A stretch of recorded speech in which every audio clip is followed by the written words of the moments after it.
are seeing the sun in the morning and evening, it looks little like orange and red color, and also it is tapered.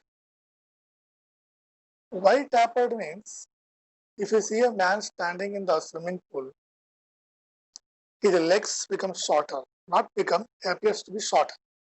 Why? Due to refraction.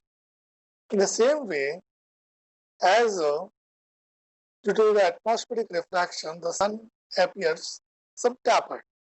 In the same way, moon also. And this side become enlarged. So this is all happening due to the refraction. 2 minutes before only actual sunrise, the image of the sun we will see. Same process about the moon also. Actual moon sunrise 2 minutes after than the moon image we are seeing.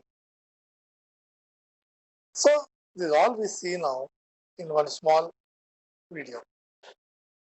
क्या तुम्हें पता है कि हमें जहां पे सन दिखता है वो एक्चुअली वहां पे होता नहीं है, और सनराइज और सनसेट के टाइम पे सन ये हमें थोड़ा पिचका हुआ दिखने वाला है, ये कंप्लीटली सर्कुलर नहीं दिखने वाला है।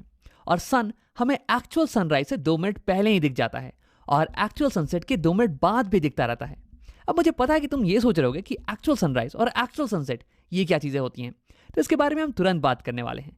लेकिन सन के साथ ये अजीब चीजें इसलिए होती हैं क्योंकि हमारा एटमॉस्फेयर ये लाइट को रिफ्रैक्ट करता है। आओ इसी के बारे में पढ़ते हैं इस वीडियो में। तो मैंने यहाँ पे बना दिया धरती और सूरज को। आओ सबसे पहले बात करते हैं कि एक्चुअल सनराइज ये क्या चीज होती है। तो देखो, हमें पता है कि धरती ये अपने एक्सिस पे गोल गोल चक्कर काटती है और इसी कारण तो डे एंड नाइट होता है।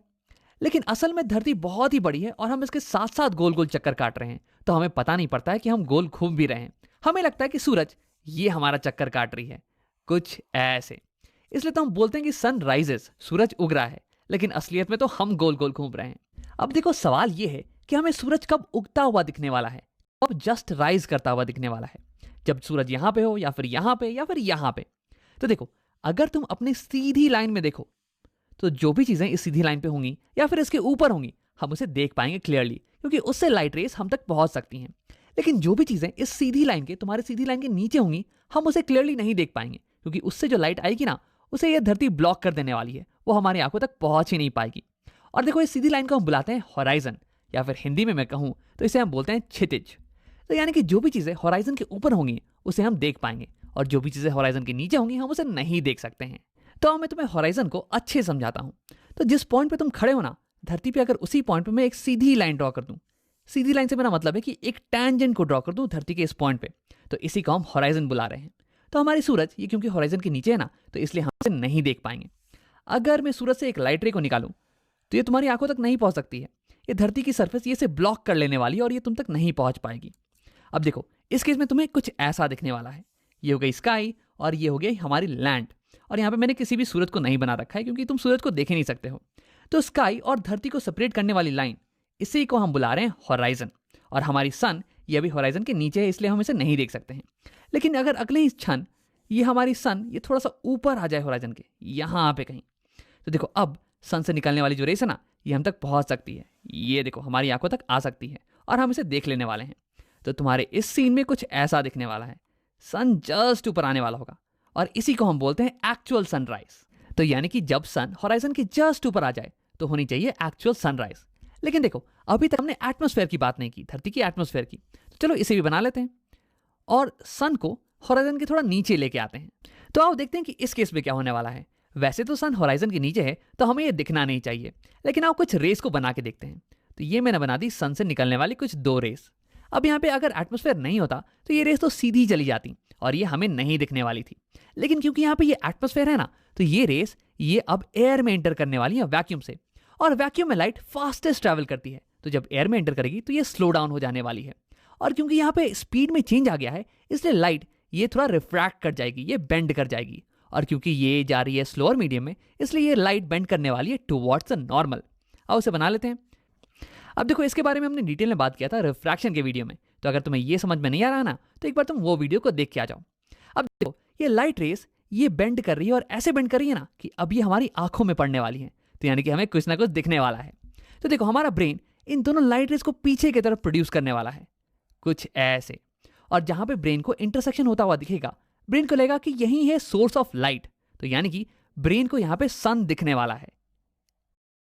तो अमेजिंग चीज ये है कि अभी भी सन होराइजन के नीचे है, तो यानी कि ये हमें नहीं दिखना चाहिए था, लेकिन एटमॉस्फेरिक रिफ्रैक्शन के कारण हम सन को अभी ही देख पा रहे हैं। तो यही मैंने तुमसे कहा था स्टार्टिंग में कि सन तुम्हें जहां पे दिखता है ये वहां पे होता नहीं है, और एक्चुअल सनराइज के पहले ही हमें सन दिखना चालू हो जाता है, कुछ ऐसे।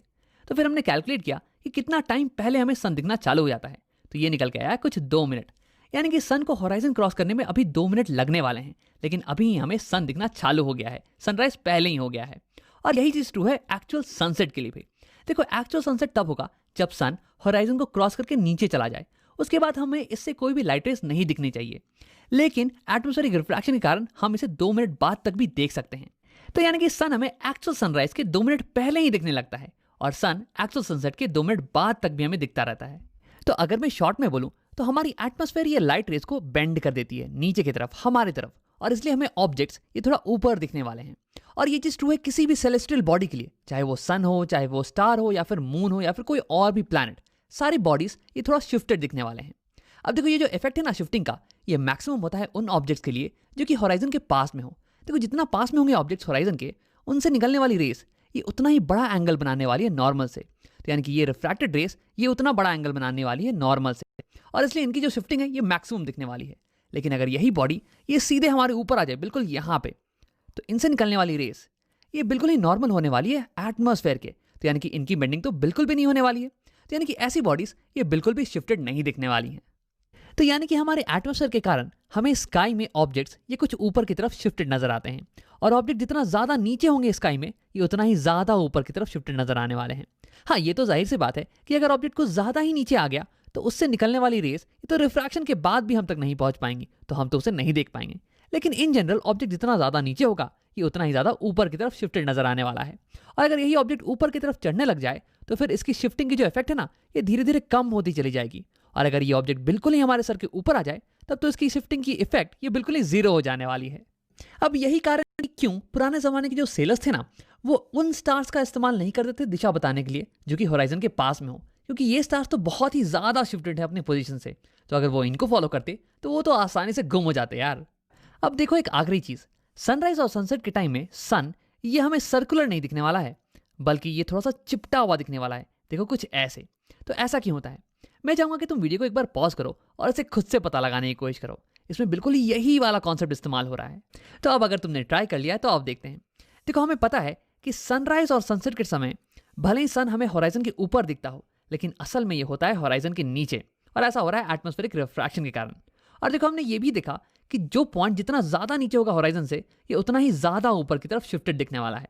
तो यहाँ देखो, सन की जो बॉटम मोस्ट पॉइंट है ना, ये बहुत नीचे है कंपेयर टू सन की टॉप मोस्ट पॉइंट से। तो यानी कि बॉटम मोस्ट पॉइंट ये ज्यादा ऊपर की तरफ शिफ्ट होने वाली है compare to top most point से।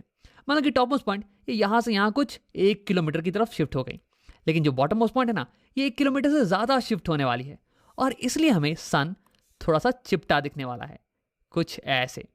अब यही रीजन है कि क्यों हमारे एस्ट्रोनॉट्स को सेलेस्टियल बॉडीज की पिक्चर लेना पसंद नहीं जब वो होराइजन के पास में हो। अब आओ वीडियो को एक बार समराइज कर लेते हैं। इस वीडियो में हमने देखा कि एटमॉस्फेरिक रिफ्रैक्शन के कारण हमें ऑब्जेक्ट्स कैसे स्काई में शिफ्टेड नजर आते हैं। ऑब्जेक्ट जितना ज्यादा पास में होंगे होराइजन के, ये उतना ही ज्यादा शिफ्टेड नजर आने वाले हैं, और इसलिए हमें सन एक्चुअल सनराइज के 2 मिनट पहले ही दिख जाता है, और एक्चुअल सनसेट के 2 मिनट बाद तक हमें ये दिखता रहता है, और इसलिए सनराइज और सनसेट के टाइम में सन ये हमें थोड़ा चिपटा नजर आता है।